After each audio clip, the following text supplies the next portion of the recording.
Hello student, मैं प्रमोद कुमार आज फिर से तुम लोगों का अपने YouTube channel chemistry with Pramod sir में बहुत बहुत स्वागत और अभिनंदन करता हूँ। तो जैसा कि पिछले वीडियो में तुम लोगों ने पढ़ा था, हमने चालू किया था रासायनिक बलगत की केमिकल काइनेटिक्स।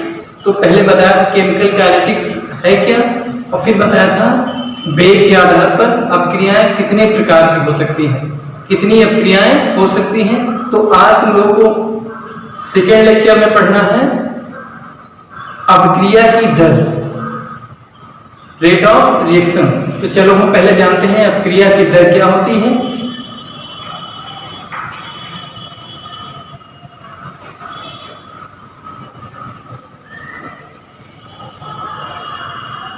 अपक्रिया की दर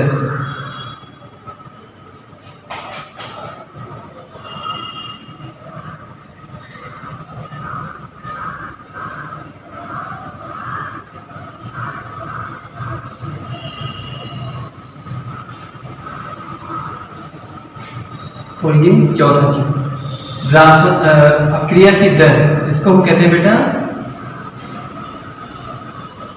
रेट ऑफ रिएक्शन।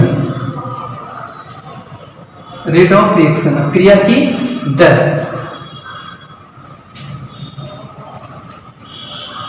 तो अपक्रिया की दर को हम लोग डिनोट करते हैं स्मॉल आर से, स्मॉल आर से। तो चलो समय न बर्बाद करते हुए सबसे पहले हम यही बता देते हैं कि इसकी परिभाषा क्या होगी, इसको कैसे जानेंगे। इकाई समयांतराल में, बेटा समयांतराल है, समयांतराल कहने का मतलब कोई दो टाइम होंगे, उनके बीच के जो समय है उसी को कहेंगे।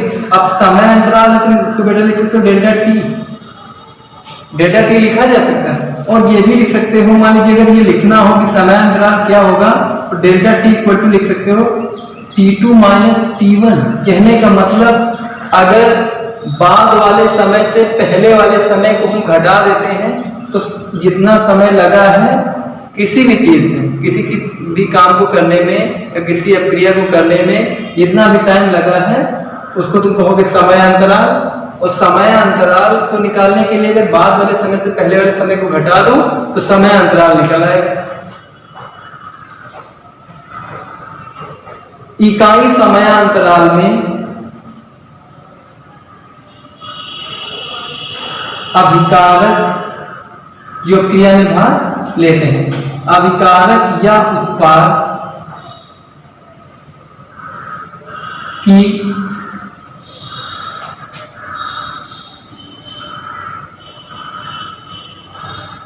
सांद्रता में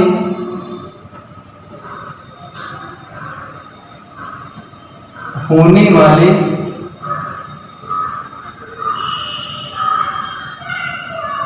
परिवर्तन को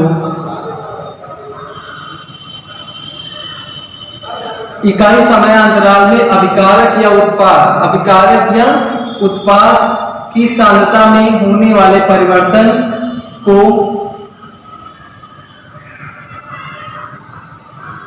अभिक्रिया की दर कहते हैं।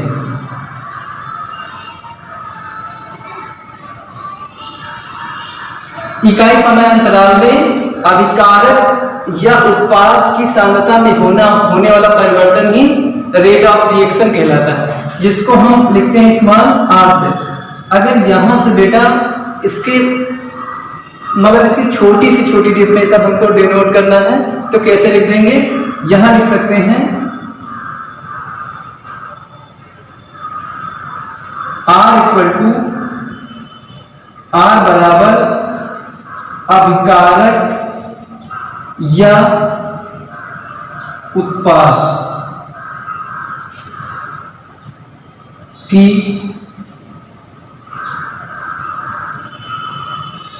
सांद्रता में परिवर्तन बटे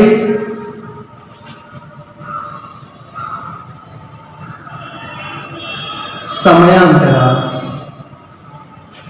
तो ये भी भाई अभिकारक या उत्पाद की सांद्रता में होने वाला परिवर्तन और समयांतराल के अनुपात को तुम कह सकते हो रेट ऑफ रिएक्शन, अपक्रिया की दर।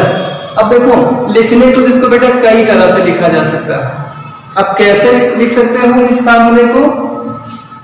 हम कह सकते हैं कि मान लीजिए कोई अपक्रिया चालू हुई तो तुम जानते हो कि धीरे धीरे क्या होता है, अभिकारक की सांद्रता घटती जाती है, अभिकारक की सांद्रता धीरे धीरे कम पड़ती जाती है और उत्पाद की सांद्रता में वृद्धि होती है। तो ये तुम लिख सकते हो अगर यहां R इक्वल टू दर बराबर अभिकारक की सांद्रता में कमी बटे समयांतराल, ये भी कहा जा सकता है। भाई अपकारक की सांद्रता में कमी क्यों आ रही है? सपोज करो कि क्या बता दें कि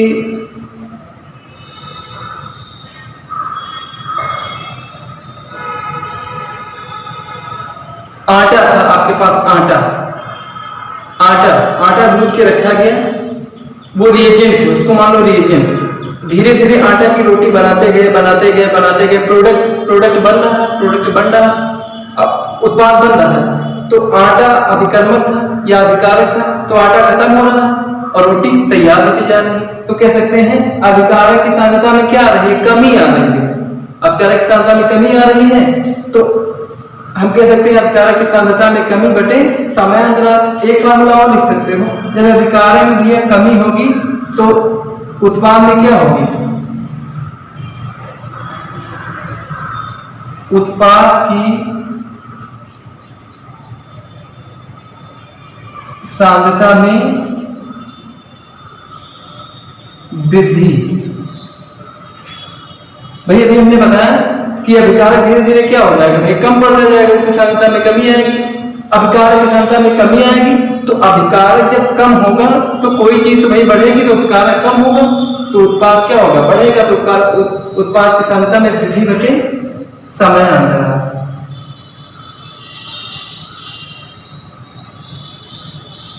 ये हो गया तुम्हारा भी रेट ऑफ रिएक्शन, अपक्रिया की दर, जिसको तुम लिखोगे स्मॉल r से।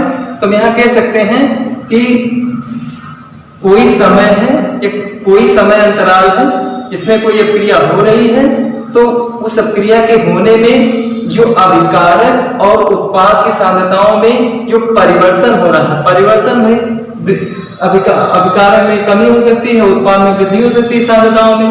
तो इन्हीं का और जो समय में अपक्रिया जितने समय में हो रही है, इन दोनों का अनुपात कहलाएगा अपक्रिया की दर। तो यहां से अपक्रिया की दर तुमको क्लियर हो गई, ठीक है। चलो फिर ये लिख लो। उसके बाद तुमको हम आज बताते हैं अपक्रिया की सांद्रता या प्रभावित करने वाले कारक, रासायनिक अपक्रिया की सांद्रता को प्रभावित करने वाले कारक, अर्थात अपक्रिया के होने और ना होने, अर्थात अपक्रिया किस कंडीशन में नहीं होगी, कौन से फैक्टर ऐसे होंगे बेटा जो अपक्रिया को होने में उनका बाधक बनेंगे, ये समझो बस।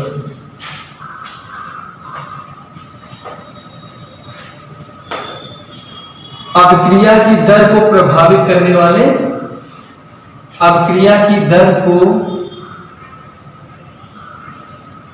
प्रभावित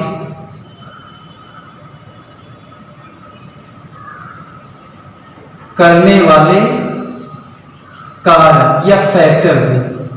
अपक्रिया की दर को प्रभावित करने वाले कारक कौन से ऐसे फैक्टर होंगे, कारक होंगे जिनकी उपस्थिति या अनुपस्थिति या अधिकता या कमी के कारण अपक्रिया की दर प्रभावित होगी, उसकी गति क्या होगी बेटा, प्रभावित होगी।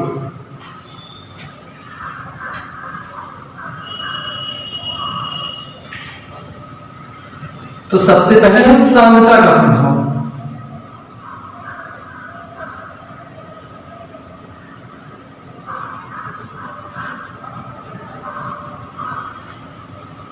सांद्रता का प्रभाव अभिकारकों, भाई किसी अभिक्रिया के होने में जो अभिकारक अपना प्रेजेंटेशन दिखा रहे हैं, अपनी उपस्थिति दिखा रहे हैं, यह उनकी सांद्रता जितनी अधिक हो जाए अभिक्रिया की गति उतनी ही तेज हो जाएगी। तो अभिकारकों की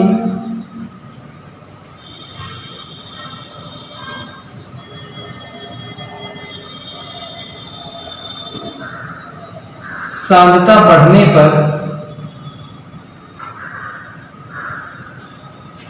अभिकारकों की सांद्रता बढ़ने पर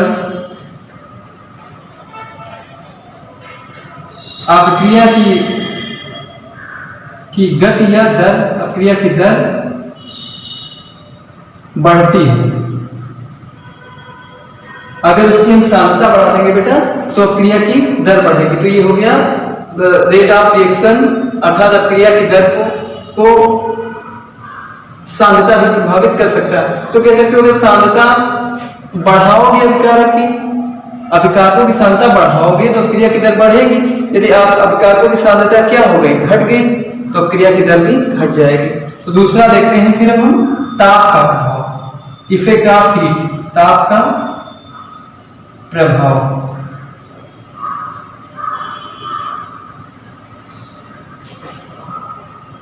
देखो वैसे होता बेटा क्या है, ताप बढ़ाने से भी अभिक्रिया की दर क्या होती है, बढ़ती है। ताप बढ़ाने से भी अभिक्रिया की दर बढ़ती है। लेकिन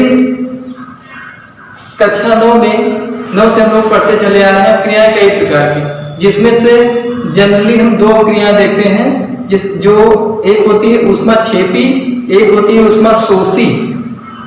तो एक ही ऐसी अभिक्रिया है ऊष्माक्षेपी जिसमें ताप बढ़ाने से उसकी अभिक्रिया की दर घट जाती है। भाई ऊष्माक्षेपी अभिक्रियाएं कैसी अभिक्रियाएं हैं, जिनको पूर्ण होने में ऊष्मा की आवश्यकता नहीं है, एनर्जी उनको नहीं चाहिए। तो अगर उनको हम एनर्जी दे रहे हैं तो उनकी क्या, भाई ऊष्मा दे रहे हैं, ताप दे रहे हैं उनको, तो उनकी दर क्या होगी, घटेगी। तो यहां लिख सकते हैं ताप बढ़ाने पर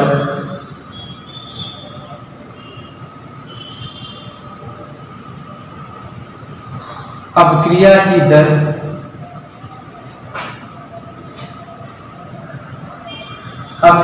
बढ़ जाती है।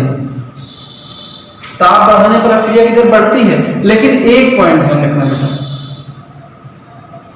मान लीजिए जिसने हम पहला पॉइंट बनाते हैं,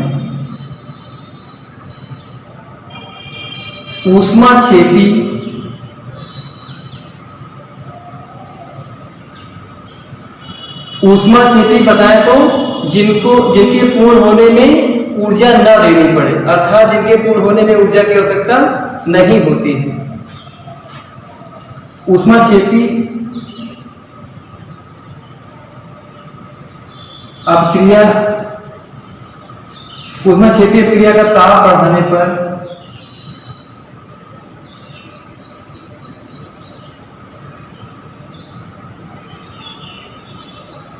उसकी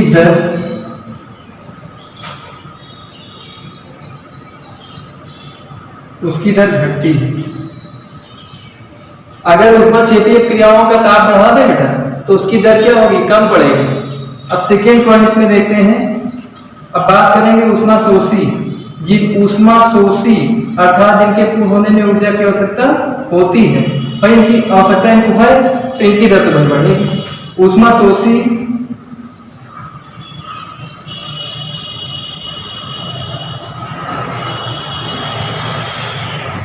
अभिक्रियाओं का ताप बढ़ाने पर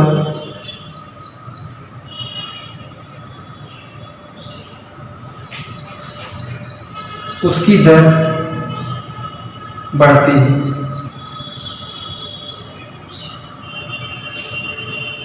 जनरली तो हम ये पॉइंट जानते हैं कि ताप बढ़ाने पर अभिक्रिया की दर बढ़ जाती है, लेकिन ये नियम इसमें फॉलो नहीं होता है। बस इतना ध्यान रखो, बाकी कोई चीज कोई टेंशन ना लो। इतना ध्यान रखो कि अगर अक्रिया उष्मा छेदी है तो उसकी अगर उसमें ताप बढ़ाएंगे तो उसकी दर क्या होगी, घटेगी। एक पॉइंट यहाँ पर नोट कर लेना, सी पॉइंट है, यदि मान लो अपक्रिया की दर को हमको बढ़ाना है, अपक्रिया की दर को बढ़ाना है, तो एक पॉइंट बेटा होता है, यदि हम 10 डिग्री सेल्सियस जितना टेम्परेचर था या कमरे का तापमान, कमरे का ताप, तो एक पॉइंट हम लोग जानते हैं या नहीं जानते थे तो आप जान जाएंगे कि अगर 10 डिग्री सेल्सियस ताप बढ़ा दो किसी अपक्रिया का, 10 डिग्री सेल्सियस ताप बढ़ा देते हैं किसी अपक्रिया का, तो उसकी जो अपक्रिया करने की गति है या दर है वो दुगुनी हो जाती है। 10 डिग्री सेल्सियस ताप बढ़ा देने पर किसी अपक्रिया भाई जितना ताप उसमें जितना ताप उसको दिए हो उसमें अगर 10 डिग्री और जोड़ दो या कमरे के ताप पर उसको 10 डिग्री सेल्सियस टेम्परेचर दे दोगे तो उसकी अपक्रिया करने की गति दुगुनी हो जाएगी। ओके, तो ये हो गया तुम्हारे सांद्रता का प्रभाव, ये ताप का प्रभाव।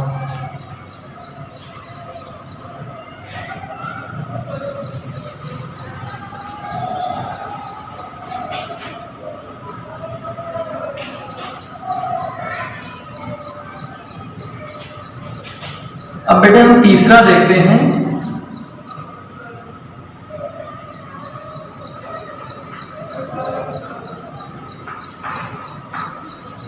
अभिकारकों की प्रकृति,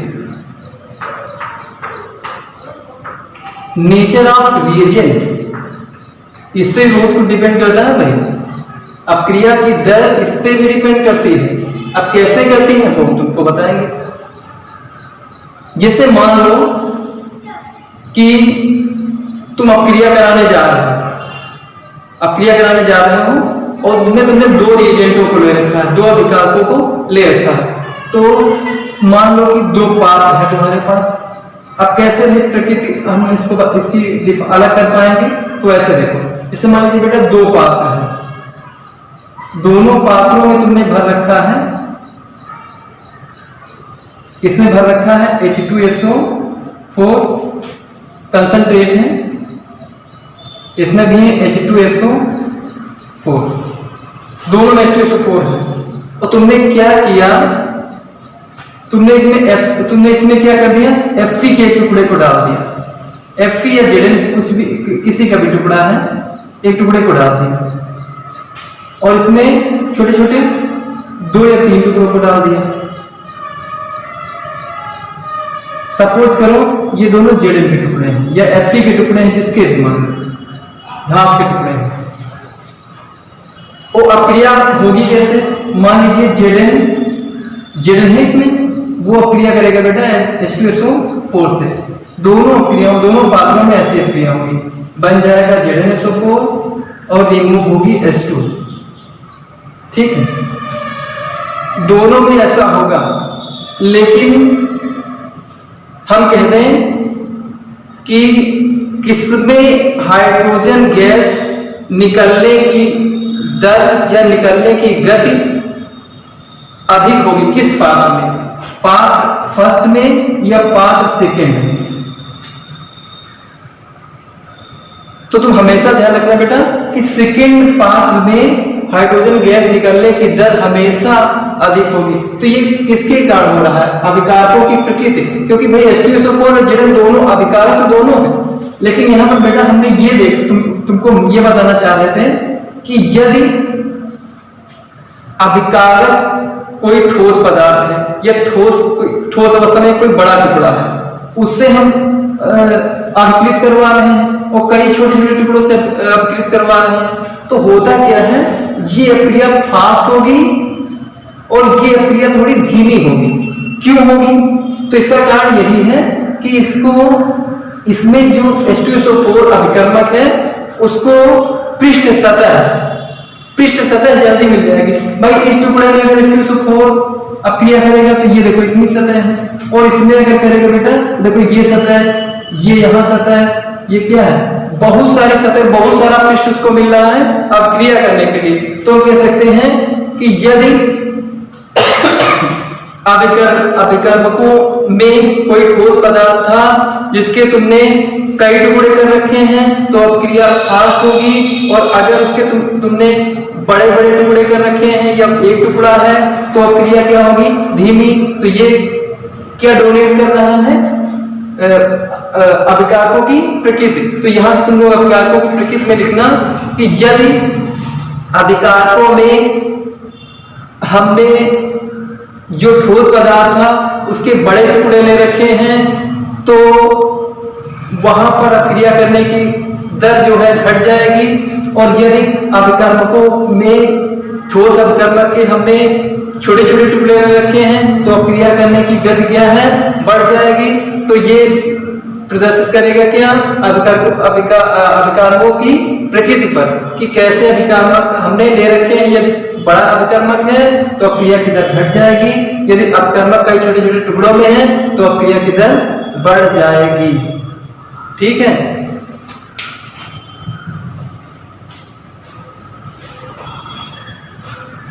क्योंकि वहां पर अपक्रिया करने के लिए किसी जो लिक्विड अपकर्मक है उसको क्या मिल जाता है पृष्ठ सतह प्रदान हो जाती है ज्यादा से ज्यादा, तो अपक्रिया की दर बढ़ जाएगी। और बड़े अपकर्मक हमने बड़े टुकड़ों में ले रखे हैं तो वहां उसको पृष्ठ सतह कम मिल पाती है। अब जैसे मैं क्वेश्चन और बताया कि तुमने अगर वही टुकड़ों के स्थान उसका चूर्ण बना लिया तो क्रिया बहुत फास्ट होगी, अब क्रिया बहुत फास्ट होगी।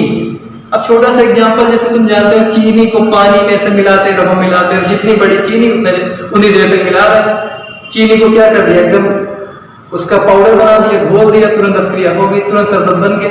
तो ऐसे ही क्या वो किस पर निर्भर कर रहा है भाई चीनी के टुकड़ों पर। ये तो हो गए भाई छोटे बड़े टुकड़ों के आधार पर।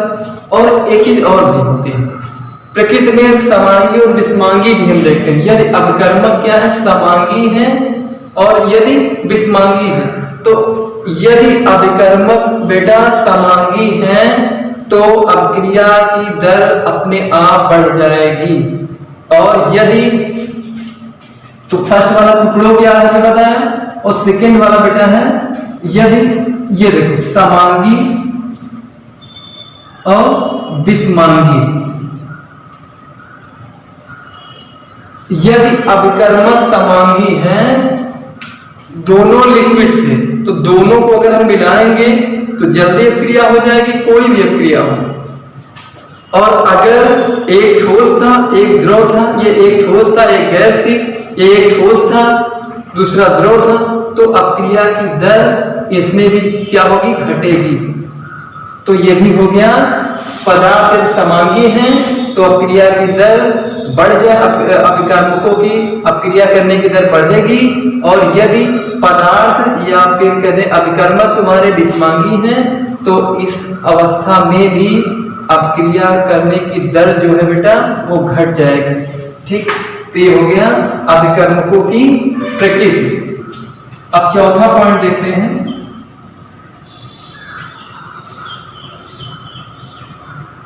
मान लीजिए वो हम विकिरण या प्रकाश का प्रभाव एक देख लेते हैं बेटा, प्रकाश का प्रभाव।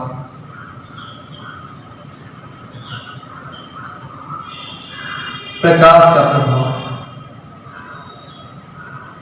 सूर्य का प्रकाश किस प्रकार अपक्रिया की दर को प्रभावित करता है। तो हम एक उदाहरण बताएंगे, तुम आसानी से फट से समझ जाओगे। जैसे हम मान लेते हैं H2 और I2। कल हमने ये करा कि कैसी अपक्रिया बेटा आणविक अपक्रिया। तो ये जब अपक्रिया करेंगे तो HI बनाएंगे, हाइड्रोजन आयोडाइड। लेकिन अपक्रिया होगी आणविक अपक्रिया मध्यम गति की अपक्रिया होती। कल हमने पिछले वीडियो में बताया था कि आणविक अपक्रिया मंद अपक्रिया होती है। तो यहां कह देंगे कैसी अपक्रिया है बेटा मंद, ये मंद गति से होगी। और अगर दूसरे केस में देखें कि H2 प्लस I2, यहां हमने दे दिया सूर्य का प्रकाश, या फिर ये अपक्रिया हो रही है प्रकाश में, ये प्रकाश में और ये अंधेरे में, तो यहां भी बनेगा वही, लेकिन ये हो जाएगी क्या, तीव्र। तो यहां तो तुम आसानी से जान गए कि प्रकाश किस प्रकार क्रिया के दर को प्रभावित कर रहा है। यदि प्रेजेंट है, उपस्थित है प्रकाश, तो क्रिया की दर तीव्र हो रही है। यदि अनुपस्थित है तो क्रिया की दर मंद हो रही है अर्थात धीरे धीरे गति से क्रिया हो रही है। तो इसमें लिख सकते हो कि प्रकाश का भी अपक्रिया की दर पर प्रभाव पड़ता है।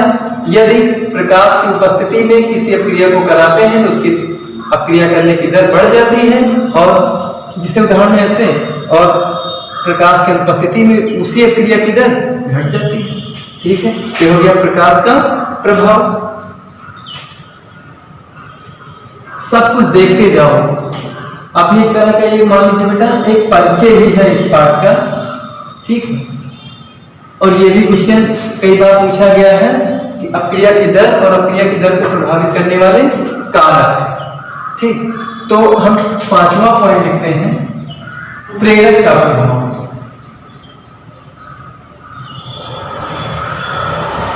इफेक्ट ऑफ कैटलिस्ट, उत्प्रेरक का प्रभाव। उत्प्रेरक क्या होते हैं तुम लोगों को तो पता। उत्प्रेरक ऐसे पदार्थ हैं जो अपक्रिया की दर को परिवर्तित कर देते हैं।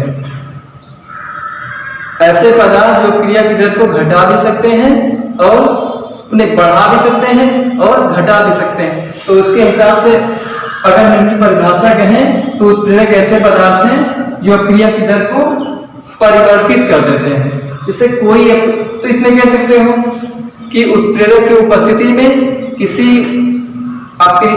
भी अपक्रिया करने की गति जो है या दर जो है बढ़ जाती है। ठीक है, यहाँ इफेक्ट ऑफ कैटलिस्ट हो गया। एक पॉइंट बेटा और छूट गया था, जैसे अभी हमने बताया था अभिकर्मकों की प्रकृति। तो वो छोटे टुकड़े बड़े टुकड़े, वो तो एक तरह का उनका क्या हो गया, भौतिक लक्षण हो गया। भौतिक लक्षण अगर हम देखें रासायनिक लक्षण, तो यहां लिख देंगे हम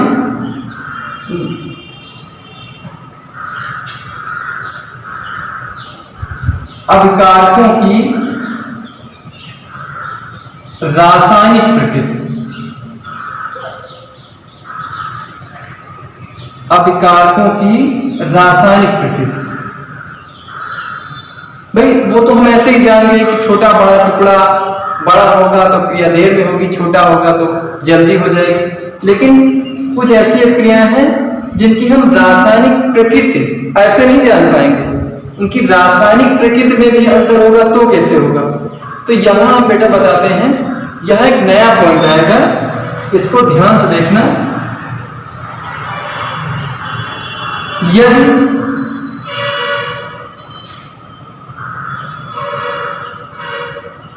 अभिकारकों की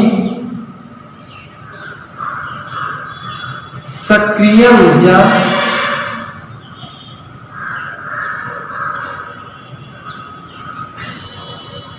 यदि अभिकारकों की सक्रिय ऊर्जा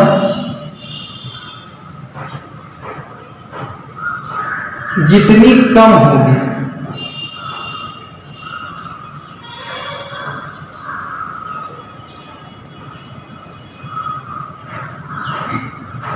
जितनी कम होगी उस अभिक्रिया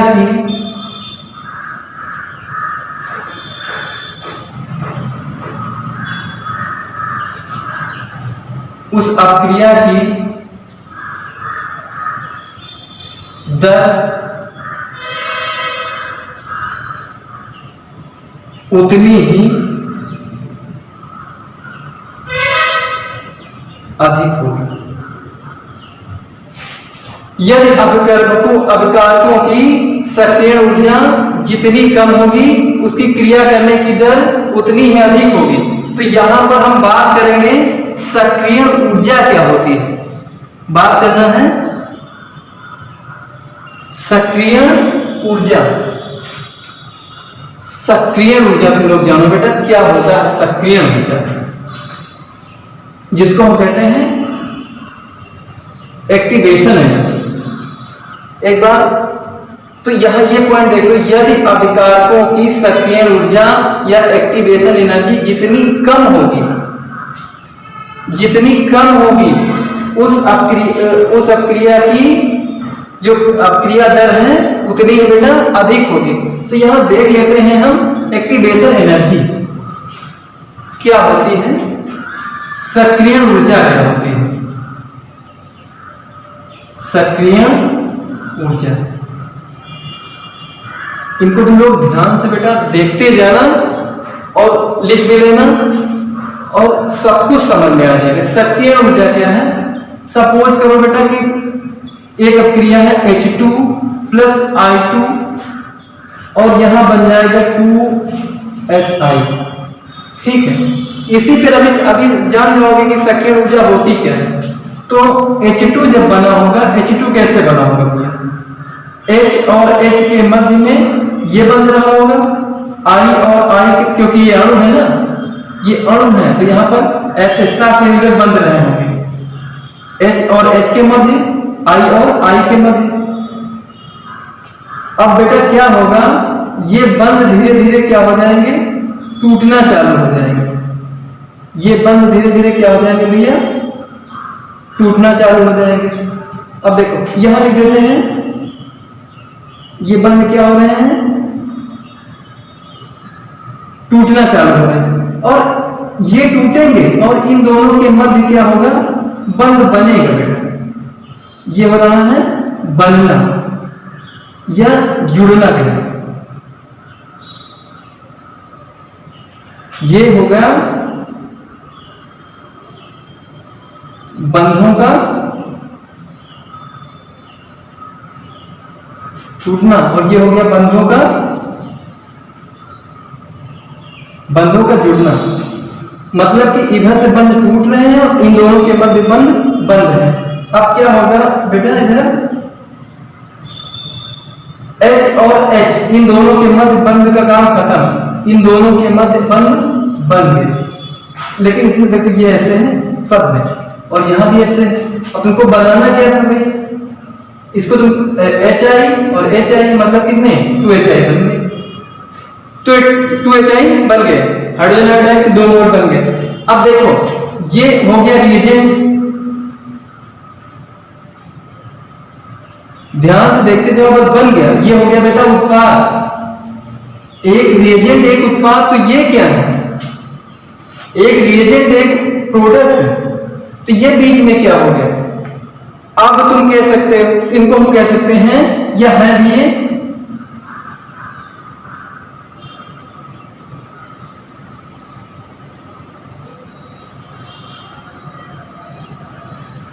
माध्यमिक उत्पाद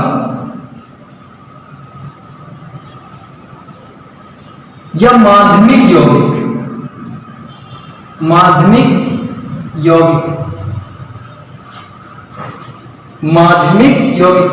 तो यहां बेटा तुम कह सकते हो अभिकर्मकों के मिलने से, अपकर्मक आपस में मिले होंगे और उत्पाद बनने के पहले, अभिकर्मक के मिलने के बाद और उत्पाद बनने के पहले माध्यमिक यौगिक बनता है। और देखो ये बनता बेटा कैसे होगा भाई, ये दोनों जब आपस में जुड़ते होंगे, एक बंध टूट रहा है और दूसरे बंध क्रिएट हो रहे हैं, तो तुम कहोगे बेटा कोई ना कोई तो एनर्जी है ही इनके पास, मतलब कोई ना कोई तो एनर्जी इनको चाहिए या कोई ना कोई एनर्जी तो लगती ही होगी, जिनके परिणाम स्वरूप ये बंध बनते होंगे, बंध टूटते होंगे।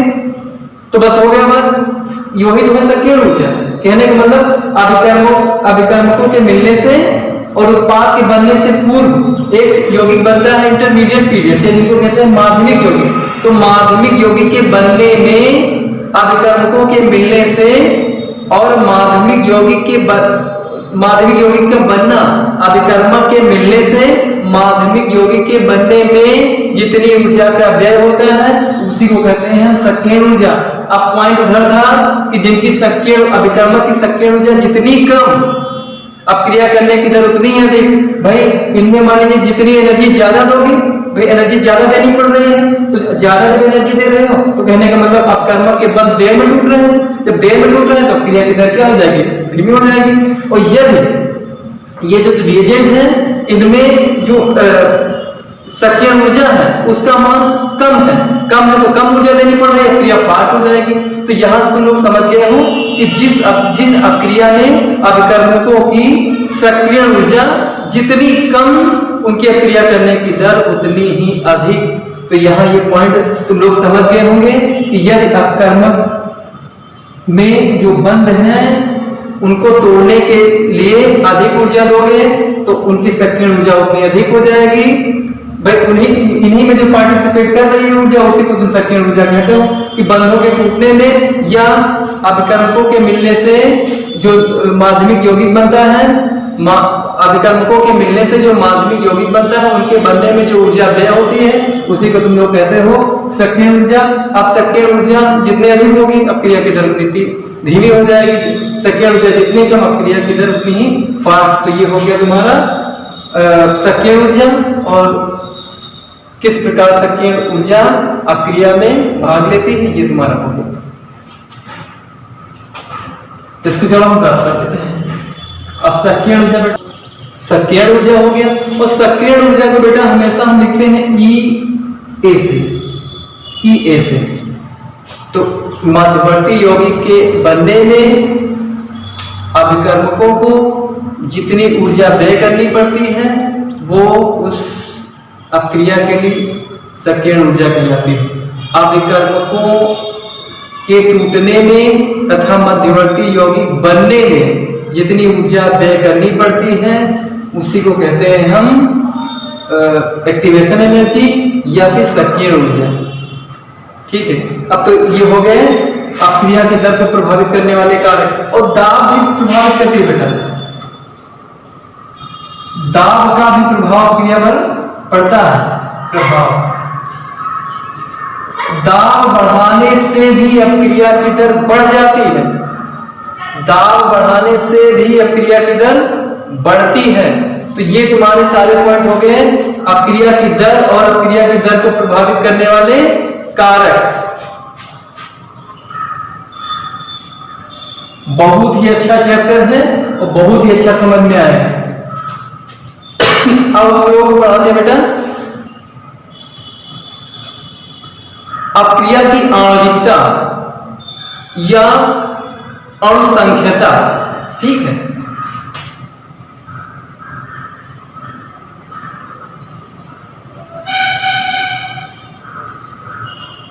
अपक्रिया की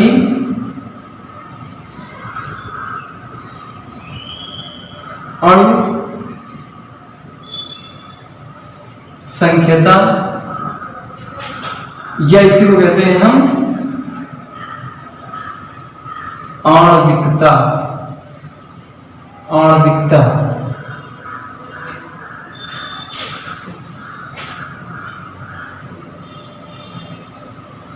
ये हो गया बेटा। इसकी परिभाषा बहुत ही इजीली तुम लोग जानने वाले हो। तो अभी देखो कैसे, जैसे मान लिया हम बेटा ले रहे हैं अमोनिया बना रहे हैं N2+3H2 gives अमोनिया। ठीक है, अमोनिया बन गई तुम्हारी। अब देखो कितने अभिकर्मकों के अणु, कितने अभिकर्मकों के अणु इसमें पार्टिसिपेट कर रहे हैं उनकी संख्या ही अपक्रिया की अणुसंख्यता या आणविकता कहलाती है। तो यहां हम देखते हैं बेटा N का कितना मोल, तो एक अणु, और इस हाइड्रोजन के कितने अणु, तो 3, तो कितना हो गया टोटल 4। तो अपक्रिया की जो आणविकता थी बेटा इसमें बहुत इजी हो गया, अपक्रिया की आणविकता 4, अपक्रिया की आणविकता हो गई 4। अब जैसे H2+I2 gives ये हाइड्रोजन आयोडाइड, तो इसमें भी एक अणु भाग ले रहा है, इसका भी एक अणु, तो यहाँ कितने हो गए बेटा 2। तो आणविकता यहां पर कितनी हो गई 2।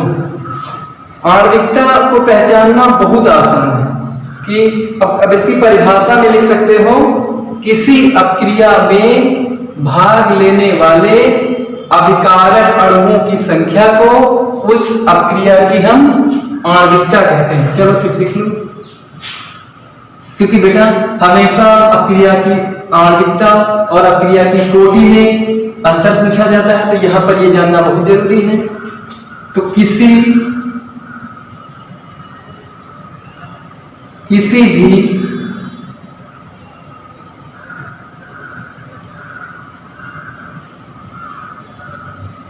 रासायनिक अपक्रिया में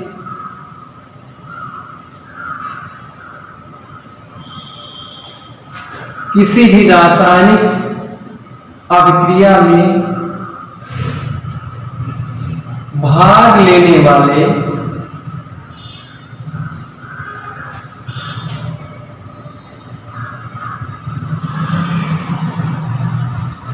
अभिकारक अणुओं की संख्या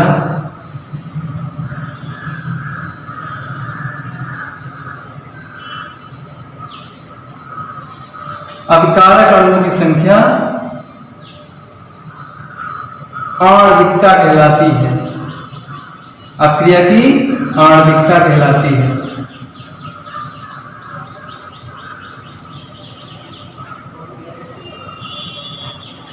किसी भी रासायनिक क्रिया में भाग लेने वाले अपकारक अणुओं की संख्या अपक्रिया की आणविकता कहलाती है। तो बेटा जैसे अभी हमने उदाहरण में बताया था वही उदाहरण लिख लेना।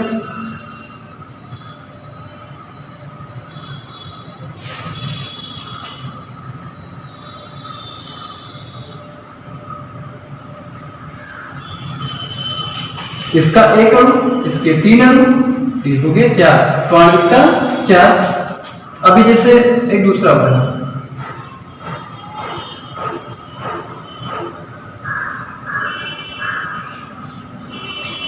अब इसका एक अणु, इसका भी एक अणु,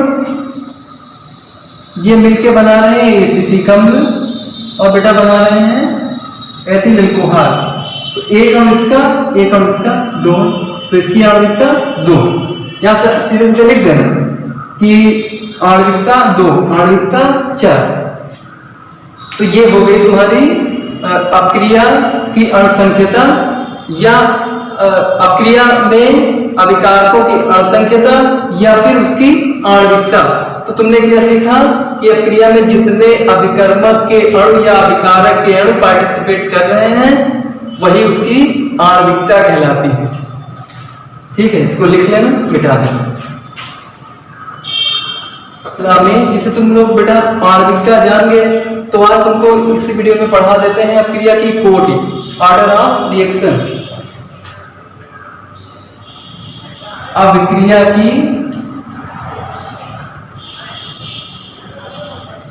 अपक्रिया की कोटि, जिसको हम कहते हैं ऑर्डर ऑफ रिएक्शन, अपक्रिया की कोटि।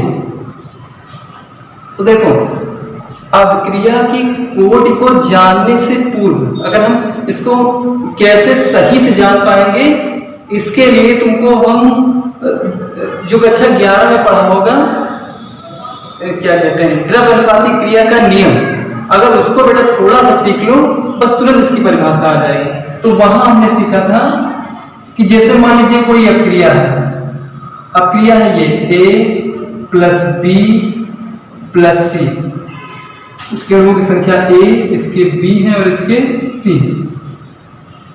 ये अणुओं की संख्या जैसे लिखते हैं, अभी हमने अपक्रिया में लिखा था N2 प्लस 3H2, तो ये उनकी अणुओं की संख्या है।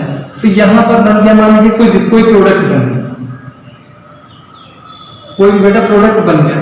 अब जब इसमें हम द्रव्य अनुपाती क्रिया का नियम लगाते हैं तो क्या आता है, द्रव्यानुपाती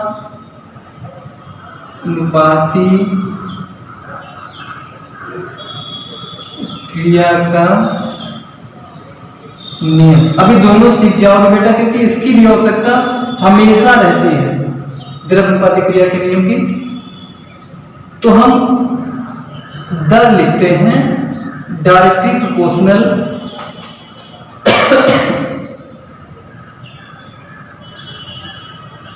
A into B into C। तो यहां से इसको हटा दें बेटा, यहां पर K लगा दो तो ये, लेकिन यहां से हम द्रव्यानुपाती क्रिया का नियम सीख सकते हैं कि किसी अपक्रिया की क्रिया करने की दर अभिकारक अणुओं की सांद्रताओं के गुणनफल के समानुपाती होती है। किसी अपक्रिया की क्रिया करने की दर अभिकारक अणुओं के गुणनफल के समानुपाती होती है।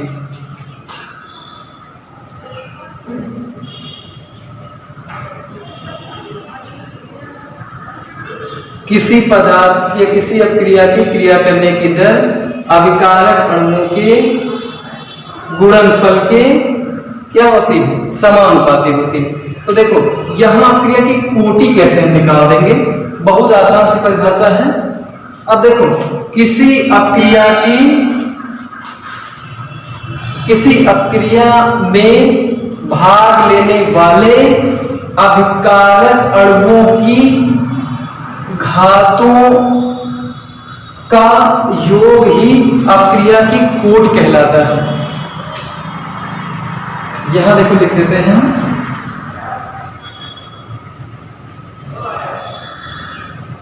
किसी अपक्रिया में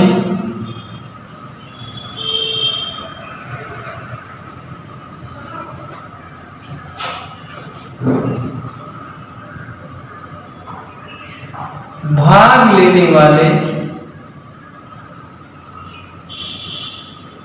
लेने वाले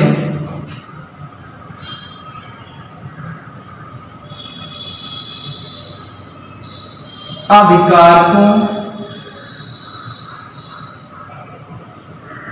की अणुओं की घातों का योग। किसी अपक्रिया में भाग लेने वाले अभिकारकों या अभिकारक अणुओं की घातों का योग, किसी अपक्रिया में भाग लेने वाले अभिकारक की अणुओं की घातों का योग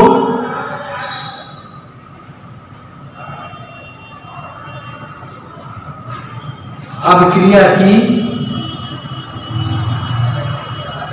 कोटि कहलाता है। अब जैसे ये अभिकारक हैं तो उनकी घातें ये होंगी, तो उनकी घातों का योग कर दें। तो बेटा यहां पर अगर निकाल दें कि इसके लिए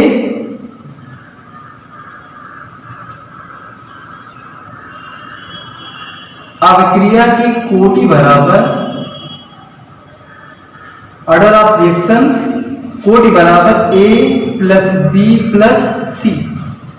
कोई डाउट नहीं है कि किसी अपक्रिया में जितने भी अभिकारक भाग ले रहे हैं उनकी अणुओं की संख्या, अब यहां पर बेटा हम देखते हैं उनकी जो अणुओं की संख्या थी वो द्रव्यानुपाती क्रिया के नियम में अब उनकी अभिकारकों की सांद्रताओं की क्या हो जाती, घातें हो जाती है। बस उन्हीं घातों का जो योग है वही ऑर्डर ऑफ रिएक्शन है या अपक्रिया की कोटि कहलाती है।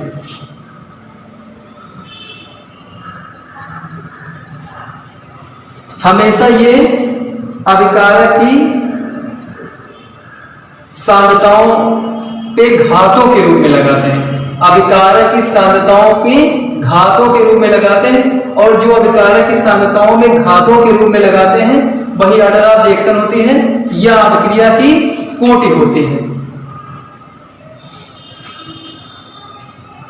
तो चलो उदाहरण थोड़े इसके बता देते हैं बेटा, जिससे हम आज क्या जान जाएंगे कि अपक्रिया की कोटि किसे कहते हैं या फिर अपक्रिया की कोटि कितनी होती है, अपक्रिया की कोटि कितनी होती है। और यहाँ एक चीज और सीख लेंगे कि आणविकता और कोटि में अंतर क्या होता है। अभी आणविकता में अणुओं की संख्या को हमने गिन लिया, आणविकता उसकी बता दी। यहां पर ये भी सीखेंगे कि आणविकता और कोटि में अंतर क्या होता है। जैसे क्रिया हम लिख रहे हैं, जैसे लिख दिया बेटा हमने NaCl plus AgNO3 sodium chloride की क्रिया अमोनियम नाइट्रेट सिल्वर नाइट्रेट से करवा दिया और बन गया प्रोडक्ट ये NaNO3 प्लस AgCl। इससे प्रोडक्ट से कोई मतलब नहीं है। अब हम देखते हैं अगर हम द्रव्य अनुपातिक क्रिया के नियम के आधार पर इनको लिखे बेटा तो ऐसे लिख सकते हैं। देखिए